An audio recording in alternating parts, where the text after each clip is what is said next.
Hey there, and welcome on back. As always, I'm Carl with Target's Attitude, absent minded professor of knives and all things sharp. So I'm back, grabbing pens and paper. Class is about to begin. It's Monday, so it's knife basics, what your daddy got to teach you. Today, we're looking at why some knives rust more than others.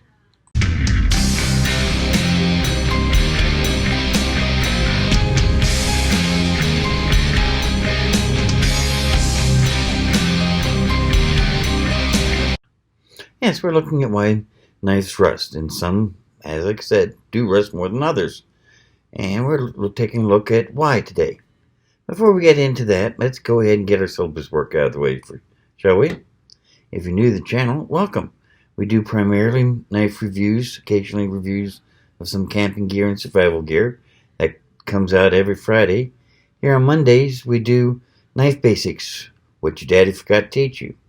This is aimed at primarily new people to the knife world, but occasionally we get into some of the in-depth stuff that the more advanced knife user wants to know. Basically, it's just so that those of you who have just recently found out about knives and how great they are and are trying to get into the hobby of collecting them can learn what we're talking about when we start rattling off all these facts and figures. For those of you who have been here before, welcome back. I'm glad you joined us. Just got one question for you. Have you subscribed yet? Yeah, I'm asking again. I mean, let's be honest, it's simple. Some of you new people might want to subscribe too. It's easy. Just hit that button right down there. It says subscribe. Then you hit the bell next to it. That way you get notified every time I put out a new video. It's a win-win situation. You win because you end up knowing whenever I put out a neat new video. I win because, well, let's be honest, the more subscribers I have, the easier it is to get the neat new things to review. But let's get on back to class here today. I got the idea because I had someone ask me, well, actually, he posted to All Knives Matter, which is a knife forum on Facebook that I frequent, asking if it was common for 1095 to rust so fast, because it had been a fairly short period of time since he had sharpened his new knife that was made of 1095, and he was noticing that the edge was starting to rust already, and he was wanting to know why. Well, biggest reason any knife is going to rust, and let's be honest, all of them will rust or corrode over time. I don't care which knife you're talking about, they're all going to do it. But the biggest factors are, one, what type of metal it's made out of, two, what the climate where you live is, and three, how you keep the knife. We'll start with number three because that's the easiest. If you keep the knife and just sharpen it, dry it off, and put it in a drawer, or shove it in its sheath and shove it in the drawer, your knife is going to rust faster than otherwise. Best bet is to put a light coating of some sort of oil on it. If it's an outdoor knife or a pocket knife that's never going to see food, you can go ahead and use gun oil. You can use 3-in-1 oil. You can even use 10W30 oil that you would normally put in your car. I don't recommend that because it's thick, it gets all over everything, it's just a mess. But if you wanted to, you could do it. If it's a kitchen knife or a knife that is going to occasionally see food, I would recommend a food safe oil. Could use mineral oil, just make sure you don't use too much because let's be honest, mineral oil used to be used as a laxative, and yeah, you get too much on your knife and, well, yeah, you're going to need your bathroom close by if you're using it to cut your food. You can use a whole bunch of different food grade oils, including walnut oil. You can even use peanut oil or canola oil. It'll all work. It's entirely up to you.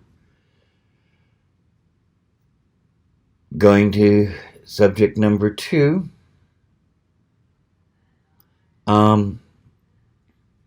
What the atmospheric conditions or what the weather is like where you live. Well, let's be honest. Again, biggest thing that leads to any type of rust or corrosion is moisture, water. If you live in an area of high humidity, this particular guy lived in the Pacific Northwest, so it was technically a semi-tropical rainforest area that he lives in. So he's going to have more problems with knife rusting than, say, someone who lives in Arizona or the drier parts of Texas or Utah. Up here in the upstate, things aren't too bad for me. It's definitely not as dry as Arizona or Texas, but it's a lot drier than it was when I was living down in Charleston and working a block and a half away from the harbor. Down there, even my stainless knives were rusting on me if I wasn't careful. But the average humidity was also around 70% most days. It just, once you got used to it, it was no big deal. But I know a lot of people used to complain about the humidity when they came to visit because they just weren't used to that sort of thing. And it is harsh on knives. The other thing that goes along with that is how you store them. If you wrap them in a cloth or paper towels, or you keep them flat so that the air can get to them and they stay dry, you're not going to have as much problem as if you keep them in your sheaths. Now, some sheaths, like this one, this is a Strider. I did a review on it just last week. This woven nylon sheath is not going to hold on to water. It's going to let the water go very nicely, very quickly. No big deal. A sheath like this one for this Camp 10. This one, if you look very closely, you can notice a small hole there. That hole is there specifically so that any water that gets inside the sheath can drain out. If it wasn't there, you could get water inside the sheath and it would just sit there and you'd end up with your knife sitting in water. Horrid thing to do to your knife. If you've got a sheath with a more traditional leather sheath,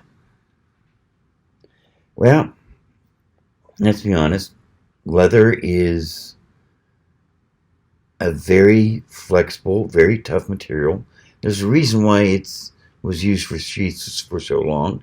There's also a reason why it was used for heavy work gloves, for chaps. It's still used for a lot of protective gear for motorcycles. It can take a beating and keep on going. But it also grabs a hold of moisture like nobody's business and holds on to it like a miser with his last quarter. So if you've got a leather sheath, do yourself a favor. Don't store your knife in it. If you do, you're going to have rusting problems. It's just the way things are.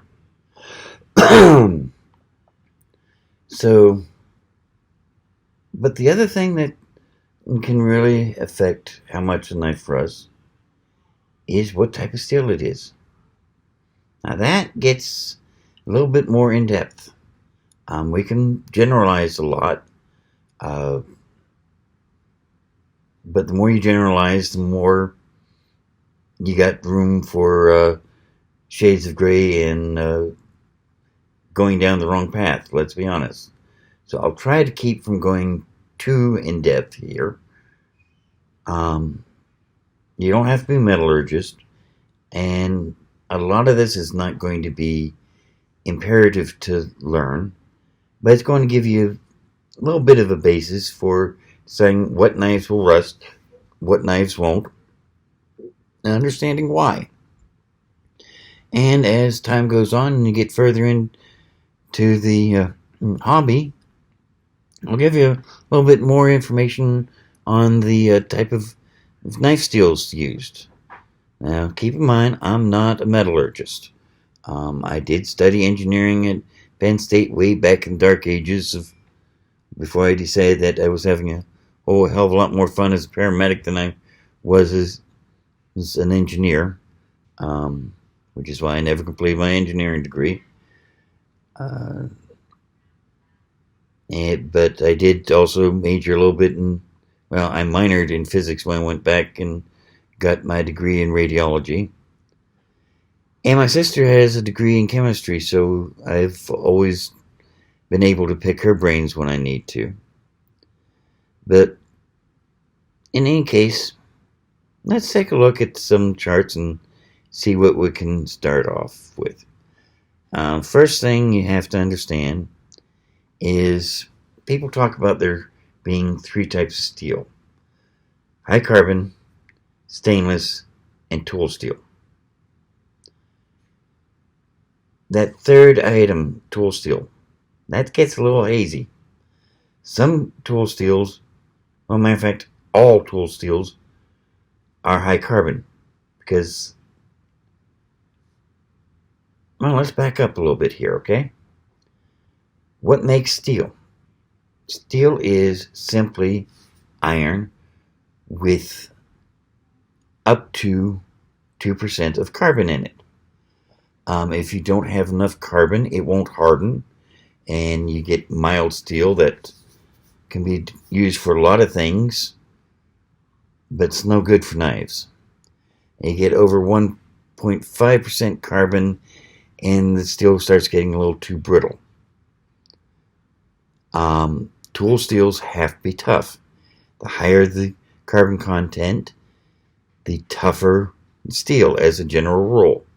That is oversimplifying, admittedly, but you get the idea. So technically, all tool steels are high carbon steels. What makes a steel stainless is the amount of chromium added to it. Because chromium forms a chemical composition in the knife that really rejects the formation of rust. It doesn't stop it completely, but it certainly slows it down. And you can have up to 20% of chromium in the steel. The more chromium, the more rust resistant it is. But there's absolutely nothing that says you can't have a lot of chromium in a high carbon steel. So yeah, some tool steels are stainless and some are not. Which is which? That gets a little tricky. That's where you start getting into metallurgy. But yeah, that's basically the end all and be all. If it's referred to as high carbon, that normally means it doesn't have a lot of chromium or any chromium. It rusts. If it's referred to stainless, it's got a lot of chromium. It doesn't rust. Now there are a few exceptions. For instance, LN2000. That's rated as the second best steel in the world for resisting corrosion. But we couldn't have made it even a decade ago. Because what they've done with that is they've replaced the carbon with nitrogen. Now, carbon is a solid. It's easy to toss into the mix and get everything together. Nitrogen is a gas.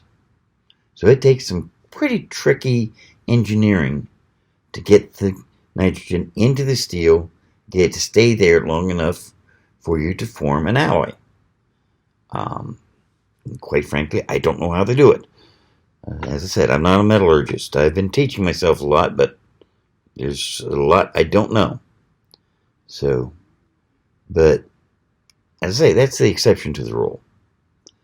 Let's take a look at some charts here, and we'll go along, see if I can't explain a little bit more to you.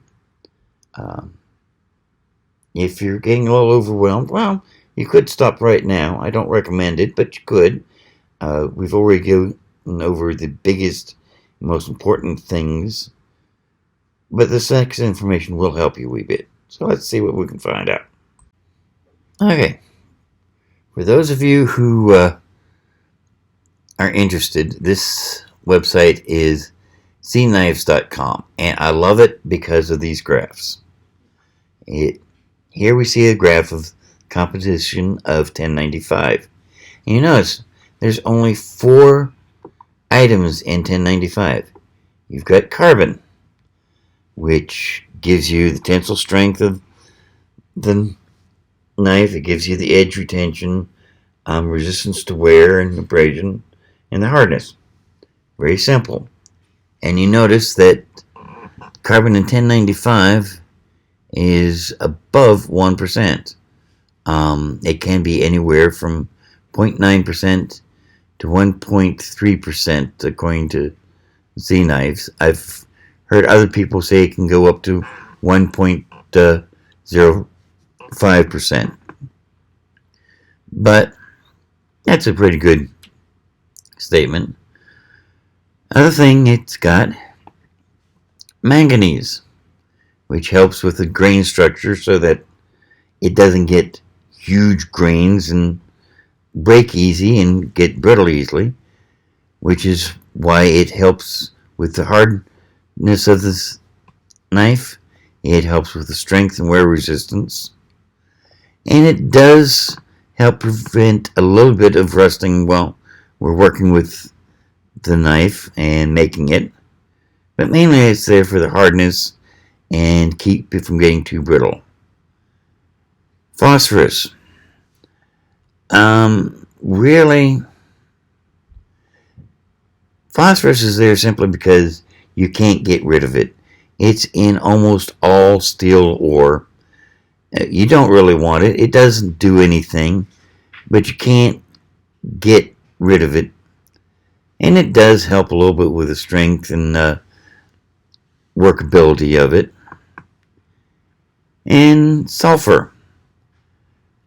Again, this is one that we really don't want. It decreases the toughness. It decreases the, they call it machinability. I call it workability. Basically, it's just a bad thing. But, again, it's in knife ore. It's in iron ore.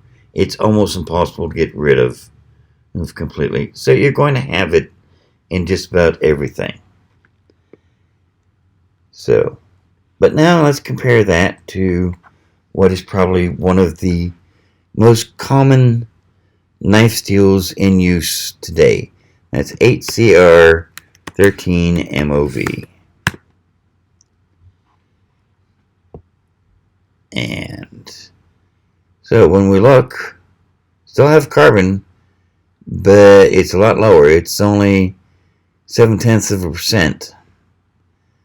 Chromium, on the other hand, is between 13 and 14.5%. Does help. It is great. So 8CR13 MOV doesn't really rust or corrode very easily. It also helps with the wear resistance. Does help a little bit with the tensile strength, which is why they can decrease the carbon some. It's just, that's what makes it stainless. Molybdenum makes it easier to work, also helps with preventing corrosion, and helps prevent some brittleness, which is nice. But you know, it's not a lot of molybdenum in there, only 1/10 to 3/10%. Vanadium nickel, which helps with the toughness, but it also makes the knife blade brighter and prettier.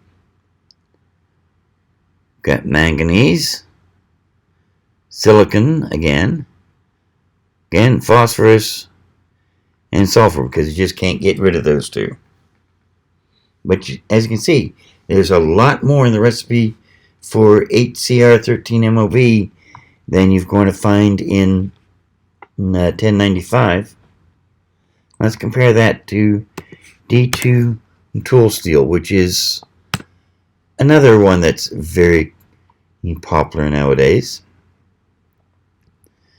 You notice the carbon in D2 is way up there compared to HCR13MOV.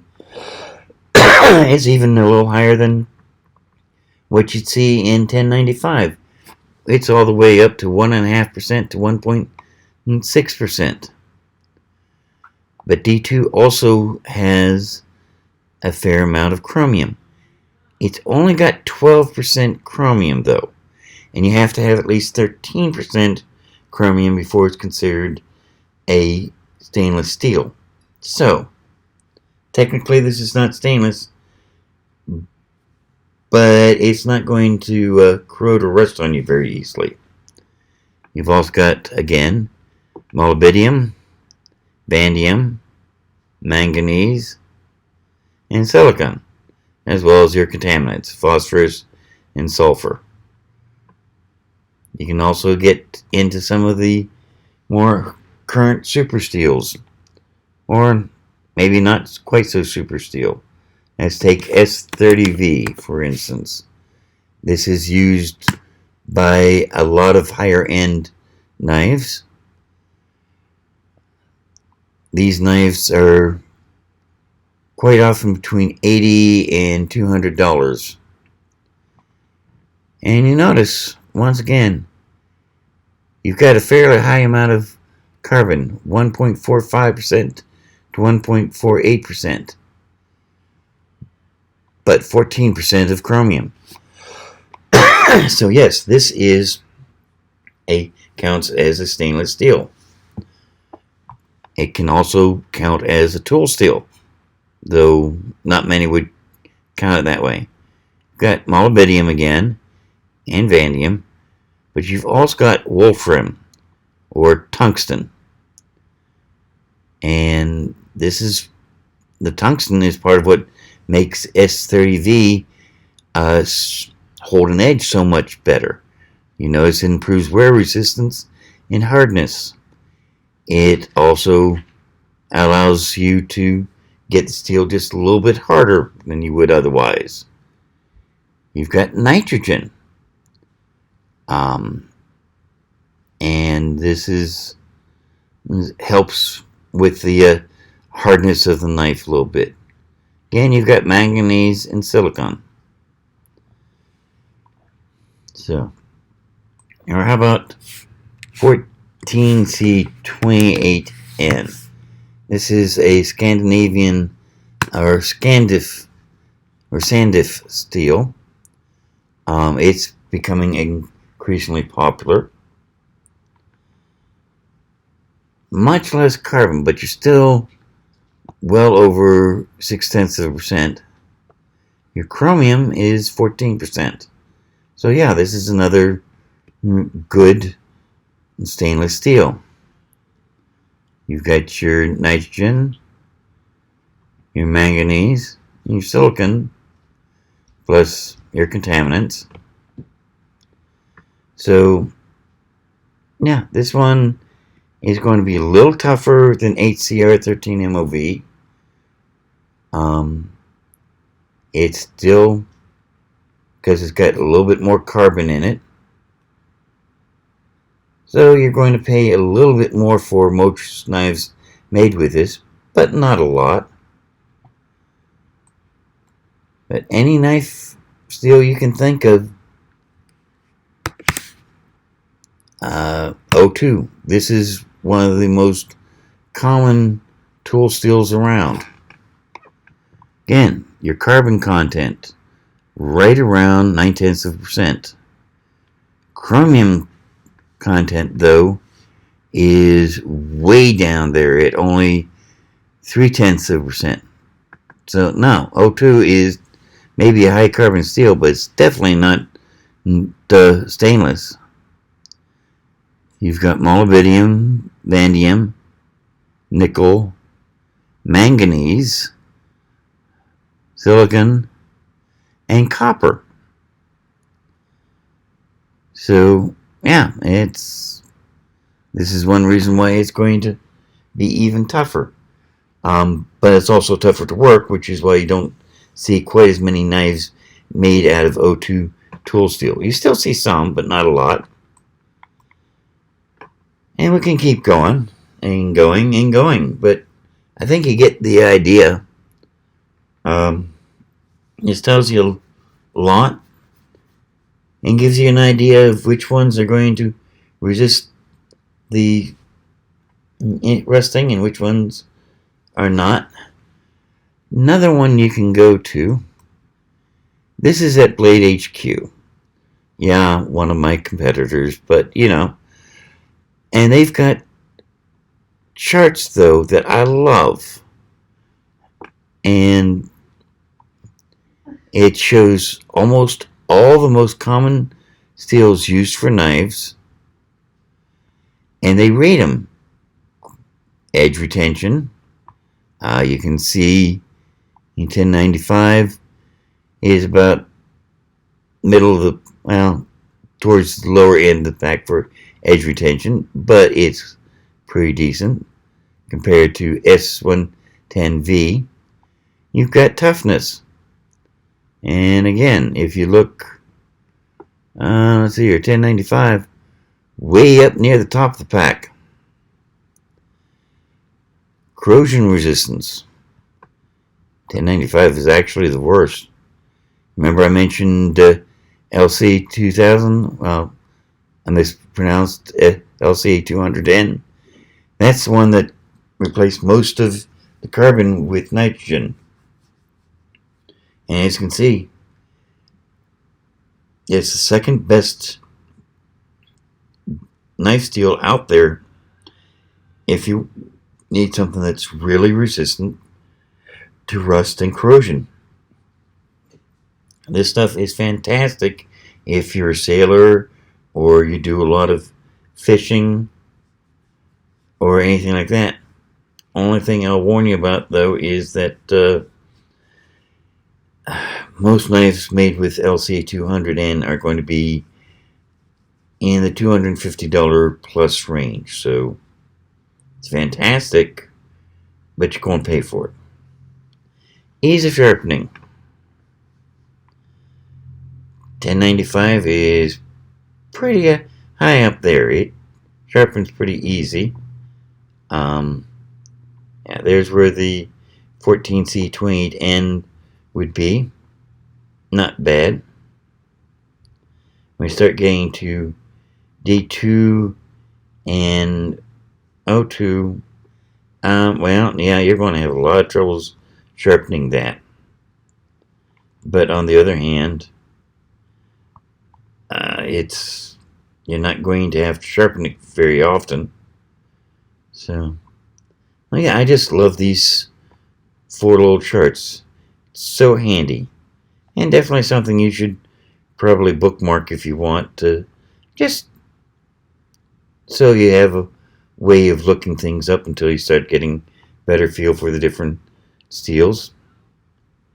All in all, very good. So there you have it. Went a little bit long, a little bit longer than I meant to, but gives you a quick rundown. Helps you understand a little bit about the different type of knife steels. And now that you understand about the knife steels a little bit better, you'll have a better idea of which knives are going to rust on you and which ones aren't. Yeah, 1095 is going to rust like nobody's business.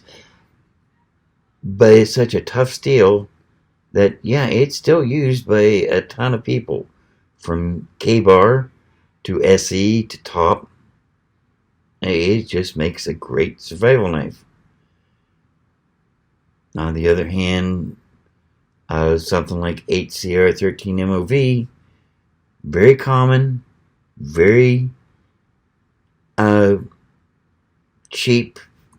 It's a low-cost steel, but it still makes a good knife. It's got a decent edge retention. It's not that difficult to sharpen, and it doesn't rust very easily at all. So I hope you learned something. Hope you enjoyed.